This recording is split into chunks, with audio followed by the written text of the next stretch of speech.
Good evening, Namaskar. मैं Mankhool motivational speaker and success coach. Today's topic is beautiful topic. पिछली बार मैं आपसे बात कर रहा था the blessing of God. So now I just move ahead on this topic. I am moving forward on this topic. Let us discuss something different. There is a difference between God's success and man's success. भगवान success के बारे में क्या सोचता है, ईश्वर success के बारे में क्या सोचता है और मनुष्य सक्सेस के बारे में क्या सोचता है, दोनों में जमीन आसमान का फर्क है. Today the topic is the blessing of God and the definition of success from the point of view of God and the point of view of the humans. The first thing we should understand very clearly, the blessings of the world is very temporary. It is not permanent. It can last only for few days, for the season, for even a month. But the blessing of God will endure forever. ईश्वर का जो की blessing है वो अगर एक बार tap out होनी शुरू हो गई, हमने टैप करना शुरू कर दिया तो एक अथाह समंदर है, वो अनंत है. उसकी खुशी, उसका ब्लेस, उसका जॉय अनंत है, वो कभी खत्म नहीं होगा. लेकिन अगर हमें ब्लेसिंग किसी मनुष्य की मिलनी है, किसी दोस्त की मिल गई, तो शायद वो 2 दिन टिकेगी, 3 दिन टिकेगी, शायद 1 साल टिके, लेकिन वो परमानेंट नहीं हो सकता. दूसरी चीज हमें याद रखनी है कि God honours those who honour themselves. God loves those who loves themself. भगवान उसे प्यार करता है जो मनुष्य अपने आप को बहुत प्यार करता है, अपने आप की बहुत रिस्पेक्ट करता है. अब एक बात और यहां पे मैं कोट करना चाहता हूं जो थोड़ा आपको समझ में बेहतर आए कि ईश्वर को हम किस तरीके से देखते हैं, ईश्वर की एक्टिविटी को हम कैसे देखते हैं. फ्लड, सुनामी, अर्थक्वेक को हम एक्ट ऑफ गॉड कहते हैं, लेकिन सनराइज, सनसेट को हम एक्ट ऑफ गॉड नहीं कहते. हम बोलते हैं नहीं जी, तो नेचुरल चीज है. मतलब हमने ईश्वर के और इस पृथ्वी में जो डिवास्टेशंस हो रही हैं, जो तोड़ चल रहा है, जो मरोड़ चल रहा है, जो बर्बादियां चल रही हैं, उसको हमने नाम दे दिया एक्ट ऑफ गॉड का. लेकिन जो क्रिएशन चल रहा है, जो कुछ बनाया जा रहा है, जो कुछ सुंदर हो रहा है, वहां हम चुपचाप हो गए, शांत हो गए. हमने कहा नहीं, ये तो नेचुरल है, दिस इज वेरी नेचुरल. जबकि रियलिटी ये है कि that entire activity that is happening on this earth is the act of God. चाहे वो सन का उगना हो, चाहे वो सूरज का डूबना हो, चाहे वो पंछियों का चलना उड़ना हो, चाहे वो समुद्र का बहना हो, चाहे हवाओं का हिलना हो, चाहे पेड़ों का हिलना हो, चाहे मनुष्य की जिंदगी हो, सब कुछ एक्ट ऑफ गॉड है. There is nothing that is beyond the act of God. Am I right और रॉन्ग? दूसरी चीज, how the God perceives success. मैं यहां पे एक छोटी सी चीज सबमिट करना चाहता हूं, तब आपको शायद समझ में आए. हमने एक मकान खरीदा और वो मकान मुझे पसंद नहीं आया. मैंने खरीद लिया है, लेकिन हमको वो मकान का ढांचा पसंद नहीं है, उसके कमरे का साइज पसंद नहीं है, उसका कंस्ट्रक्शन पसंद नहीं है. तो हम क्या करेंगे? हम उसे तोड़ेंगे और फिर हम रिक्रिएट करेंगे, हम रीडिजाइन करेंगे, हम उस मकान को अपने अनुसार बनाने की कोशिश करेंगे. सो द एंड प्रोडक्ट जो होगा वो मेरा होगा. हमने जो खरीदा वो मेरा प्रोडक्ट नहीं था, वो किसी और का था. तो जो एंड होता है, यानी हमारी जो मृत्यु के समय मैं होता हूं, that is the definition of success of God. मेरे जन्म के समय में क्या हूं, that is not the definition of success. हम मरते समय क्या है, that is the act and that is the thought, what the God has thought for me. ईश्वर ने जो मेरे लिए सोचा था वो ये एंड प्रोडक्ट है. इसलिए ईश्वर हमेशा एंड की तरफ देखता है कि इस आदमी को कहां मरना है, कैसे मरना है, कैसे करना है, क्या होना चाहिए अंतिम समय में, ये कैसा दिखना चाहिए, कितना बड़ा होना चाहिए इसे, क्योंकि वो बना रहा है. तो यहां पे दो चीजें समझ में आ रही हैं. एक के साथ गॉड इज प्लेइंग, एक के साथ man is playing. When man is playing he will not get success in life. But when God is playing with the life of man, he will become super success. अगर confusion है तो यहां समझने की देरी है. यहां मैं समझाने की कोशिश कर रहा हूं. यूएस सिविल वॉर के समय मिलिट्री कमांडर प्रेसिडेंट को ब्रीफ कर रहा है. President was Abraham Lincoln and he was briefing the president. And what he said, president को क्या कहा उसने? प्रेसिडेंट को कहा, Mr. President, this battle is going in our favor. It seems that God is in our side. Abraham Lincoln मुस्कुराए.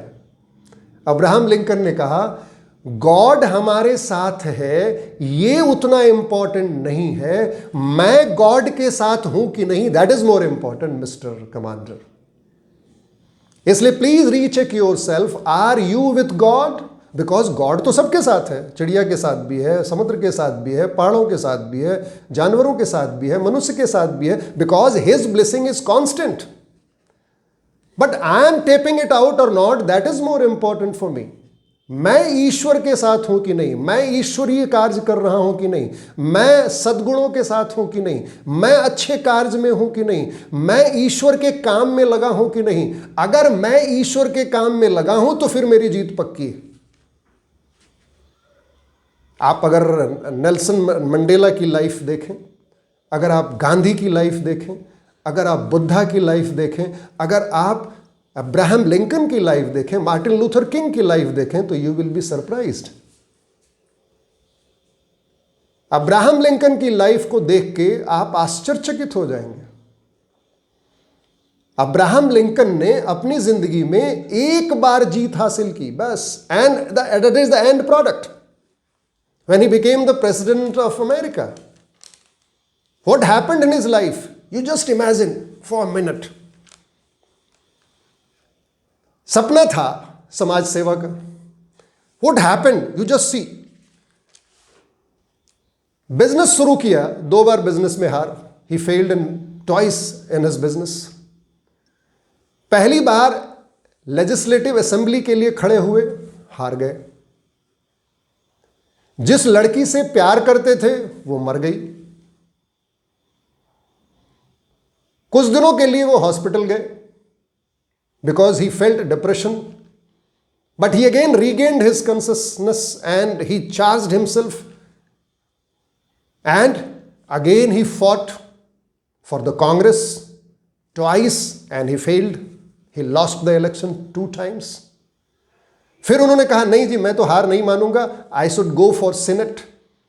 And he went for senate and twice he lost the election. Again he recollected his energy, recharged his energy, remotivated himself, and he stood for vice presidency and he lost that election. इस बीच में उनका एक बेटा मर गया. See, still he was not successful. जब वो vice president की इलेक्शन को हारे, then he declared that he is going to be the president of America.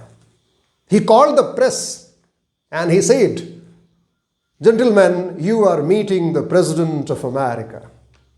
See the confidence.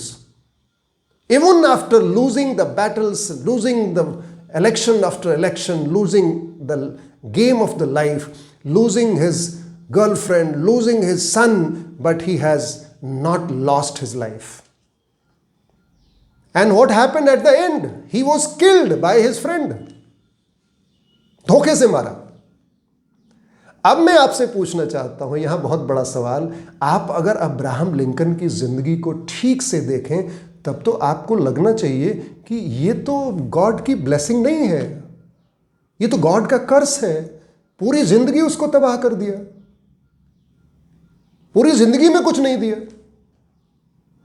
लेकिन still Abraham Lincoln is considered the best president of America. जितने उनके criticisers हैं उससे ज्यादा उनके फॉलोअर्स हैं still. This is the gods blessing. भगवान जब किसी को देता है तो तोड़ता है, मोड़ता है, रुलाता है, हंसाता है, छीनता है, पीटता है, नचाता है और फिर उसको ईश्वरीय बना देता है। That is the thought of God's success. मतलब ये कि वो मनुष्य नहीं जीतता है, वो ईश्वर खुद ही जीतता है। यानी he the God is playing within him, God is playing with him. But अगर कोई आदमी, अगर किसी आदमी की असेसमेंट करनी हो तो उसके मौत के समय की घटना, उसकी मौत कैसे हुई, वो फांसी से मरा, वो जहर खा के मरा, वो छत से कूद के मरा, कैसे मरा, या ही वॉज किल्ड। आप जरा देखें पूरी हिस्ट्री में, Buddha was killed, Mahavir was killed, पैगंबर was killed, Krishna was killed, Martin Luther King was killed. तब तो कोई हिम्मत नहीं करेगा फिर से अब्राहम लिंकन बनने का। मतलब ये कि God success and the man success is a totally different thing. आप जरा देखें, जिसके पक्ष में गॉड है वो इंपॉर्टेंट नहीं है, मैं गॉड के पक्ष में हूं वो ज्यादा इंपॉर्टेंट है। अब्राहम लिंकन ने बड़ा क्लियरली लिखा अपनी ऑटोबायोग्राफी में कि मेरी जिंदगी केवल गॉड के लिए है, ईश्वरीय कार्य के लिए है, मैं और कुछ करने नहीं आया हूं। I have not come to do anything my personal walk. आज आप नरेंद्र मोदी के स्टेटमेंट को देखें, the same thing Narendra Modi's statement is, I am doing the God's walk. That is not my personal walk. I am not walking for my personal gain. आप गांधी की जिंदगी देखें, राजेंद्र प्रसाद की जिंदगी देखें, आप नेल्सन मंडेला की जिंदगी देखें। 27 साल जेल में, कितने लोग जेल में होंगे वो मर चुके होंगे, कहां सारे लोग प्रेसिडेंट बन गए। But see the man who came out from the jail, the person who jailed him, he was saluting him. That is the God's way of walking within. आप जरा महाभारत के युद्ध को देखें, कृष्ण की सारी पावर, कृष्ण की सारी सेना कौरवों के साथ, दुर्योधन के साथ, और कृष्ण अर्जुन के साथ। अब जरा दोनों को जरा ऊपर से देखने की कोशिश करें। अगर मैं देखूं पावर के हिसाब से तो सबसे ज्यादा लोग तो कौरवों के साथ हैं, तो फिर तो उसे जीतना चाहिए था। बट अर्जुन जीता, क्यों? क्योंकि कृष्ण का पावर वहां भी था नारायणी सेना के रूप में, और कृष्ण यहां भी थे। यानी ईश्वर ने सबको ब्लेसिंग दिया हुआ है, लेकिन कौन ज्यादा ईश्वर का कार्य कर रहा है वही जीतेगा। अर्जुन ने कहा मुझे कुछ नहीं चाहिए आपके सिवा, मैं आपका भक्त हूं, बस मैं आप ही का काम करूंगा। आई विल धर्म संस्थापनार्थाय, मैं तो धर्म की स्थापना ही करूंगा। और कृष्ण ने भी अर्जुन को कहा तेरा जन्म भी इसी के लिए हुआ है। तो ये केवल अर्जुन का जन्म थोड़ी हुआ है, हर इंडिविजुअल का जन्म धर्म की स्थापना के लिए हुआ है। धर्म का मतलब रिलीजन नहीं, there should not be misconception. धर्म का मतलब नेचर की स्थापना, ईश्वरीय कार्य की स्थापना, सद्गुणों की स्थापना। दैट्स व्हाई आई से अब्राहम लिंकन की बात फिर से मैं रिपीट करना चाहता हूं, क्या मेरा काम ईश्वरीय कार्य के लिए है? इसी को कुछ लोग बोलते हैं क्या मैं धर्म के लिए हूं या धर्म मेरे लिए है? क्या मैं, धर्म का मतलब फिर गलत नहीं कि हिंदू, मुस्लिम और Christianity, this is not religion. क्या मैं ईश्वरीय कार्य कर रहा हूं? क्या मैं ईश्वर के गुणों से ओतप्रोत हो रहा हूं? तब तो मेरी जीत निश्चित है। Then the end product will be like God. But अगर मैं ईश्वर के ऊपर डिपेंडेंट हूं और ईश्वर को सोचता हूं कि वो मेरा काम करेगा और मैं दिखावे में अपने काम में बिजी हूं, मैं मटेरियल थिंग्स में बिजी हूं, तो what will happen, I may get success for temporary time, for few months, for few years, for few seasons, but at the and I will lose the thing. आप देखें धीरू भाई अंबानी का घर, 2 भाई हैं। One brother, Anil Ambani, has lost everything because he was walking externally. He was showing off the things. He was not walking as per the guideline of dharma, that is called मैं ईश्वरीय कार्य कर रहा हूं. And see the other hand, Mukesh Ambani, he is growing every day. Why? Because he is walking for the God's purpose. He is walking for good things, employment, prosperity, nations walk, grooming the entrepreneurs. So he is busy with the God's walk. So I request, and I would like to ask one question to you. आप ईश्वर के side हैं या ईश्वर का काम कर रहे हैं? आपके साथ ईश्वर है ये इंपॉर्टेंट नहीं है, ईश्वर सबके साथ है। मैं ईश्वर के साथ हूं कि नहीं, that is more important my dear friend. मैं सुबह से शाम तक क्या कर रहा हूं? क्या मैं ईश्वरीय कार्य कर रहा हूं? क्या मेरे नेचर में ईश्वरीय गुण है? क्या मैं धर्म के प्रति डेडिकेटेड हूं? फिर धर्म का मतलब मैं अगेन रिपीट करता हूं, नॉट रिलीजन। धर्म का मतलब ईश्वरीय गुणों का इनकलकेशन, तब तो जीत पक्की है, पक्का। इसलिए ऐसा नहीं है कि कृष्ण एक दिन आए थे 5000 साल पहले और फिर कभी नहीं आएंगे, जैसा कि ये श्लोक कहता है कि धर्म संस्थापनार्थाय संभवामि युगे युगे।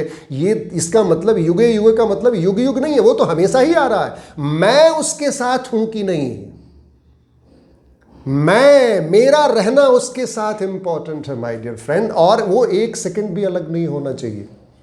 It is a consistent effort to be with God, to be with godly act, then the success is guaranteed.